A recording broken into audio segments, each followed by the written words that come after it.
बेटा तू चिंता मत कर, तेरे माँ बाप दोनों तेरे साथ है, बस तू मन लगा कर पढ़ाई कर, तू ही हमारा सपना है। आप चिंता मत करो पापा, मैं बहुत पढ़ूंगा, डॉक्टर बनूंगा और गरीबों का इलाज फ्री में करूंगा।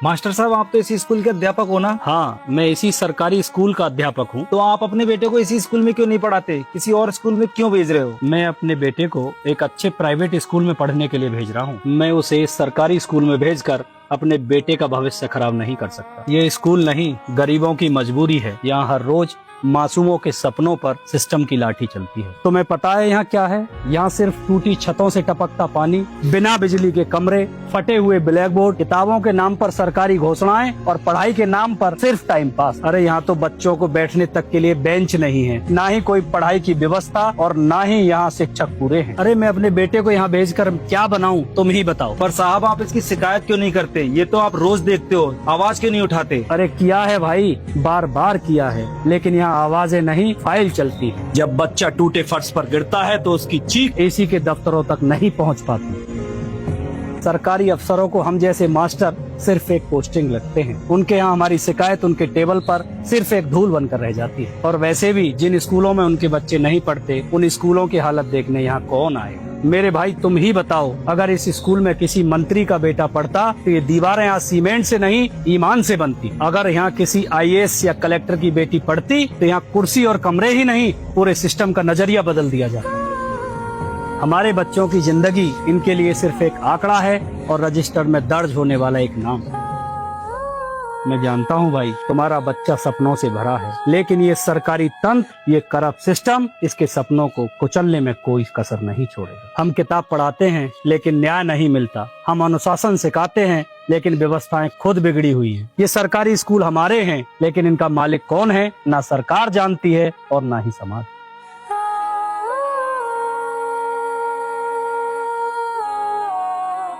सरकारी स्कूलों के भरोसे हम क्या ख्वाब देखे, जहाँ व्यवस्थाएं भ्रष्ट नेता और रिश्वतखोर अफसरों के पैरों तले पड़ी है। मैं अपने बेटे को किसी अच्छे प्राइवेट स्कूल में पढ़ाऊंगा, भले ही मुझे उसके लिए कुछ भी करना पड़े। लेकिन मैंने सुना है प्राइवेट स्कूलों में बहुत पैसा लगता है, हम कहाँ से लाएंगे इतना सब? अब होगा सो देखा जाएगा।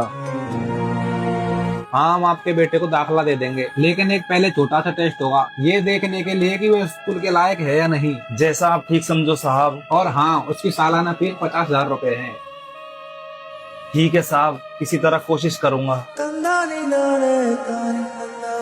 साहब मेरा गांव यहाँ से 10 किलोमीटर दूर है, क्या आपकी बस वहाँ तक आएगी? हाँ, बस तो आती है, लेकिन उसे किराया अलग से देना पड़ेगा। देखिए 50,000 रुपए सिर्फ स्कूल की फीस है, बस का किराया, यूनिफॉर्म, किताबें सब अलग से हैं। 20,000 रुपए सालाना। थोड़ा कम कर लो भाई, मैं गरीब आदमी हूँ। तुम्हारे बेटा कोई नेता का बच्चा है क्या?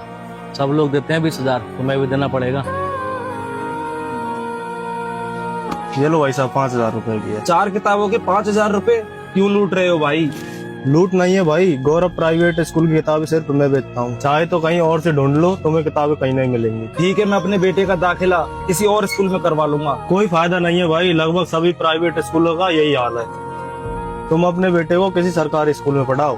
पढ़ाई अब सौदा बन गई है, सपने बोली में तोले जाते हैं। गरीब का बच्चा सोच भी ले तो पहले फीस के नोट गिने जाते हैं। क्या हुआ जी, दाखिला हो गया? हो तो जाता, लेकिन वहाँ दाखिले नहीं, सौदे होते हैं। प्राइवेट स्कूल हम जैसे गरीबों के लिए नहीं है। वहाँ तो सपनों की कीमत लगती है, किताबें भी ब्रांड की चाहिए, बस में बैठने के लिए भी अलग से किराया और ऊपर से स्कूल की फीस। मानो ज्ञान नहीं, जैसे गहना खरीदने आए हो हम। हमारे जैसे लोग तो बस दरवाजे तक जाकर लौट आते हैं, क्योंकि अंदर जाने का पास तो पैसों से मिलता है। पापा आप चिंता मत करो, क्या हो गया अगर मैं प्राइवेट स्कूल में नहीं जा पाया तो? आपका और माँ का आशीर्वाद है ना मेरे साथ। क्या हुआ पापा, सरकारी स्कूलों में वो व्यवस्था नहीं है जो एक प्राइवेट स्कूलों में होती है। मैं सरकारी स्कूलों में इतनी मेहनत करूंगा और इतना पढ़ूंगा कि एक दिन डॉक्टर बन के दिखाऊंगा, ताकि फिर कोई बच्चा सपना देखने से पहले पैसों की औकात न गिने। काश काश मैं इतना गरीब ना होता, तो आज मेरा बेटा भी उन दीवारों में पढ़ता जहाँ सपनों की तिजोरी भरी जाती है। लेकिन मैं समझ गया, मेरे बेटे का सपना बिकने वाला नहीं है, वो मेहनत से लिखा जाएगा आंसुओं से सींचा जाएगा और एक दिन इतिहास बन जाएगा। शिक्षा बिक रही है, सपनों की नीलामी है, मगर कुछ सपने आज भी जमीन से निकलकर आसमान को छूने का हौसला रखते हैं।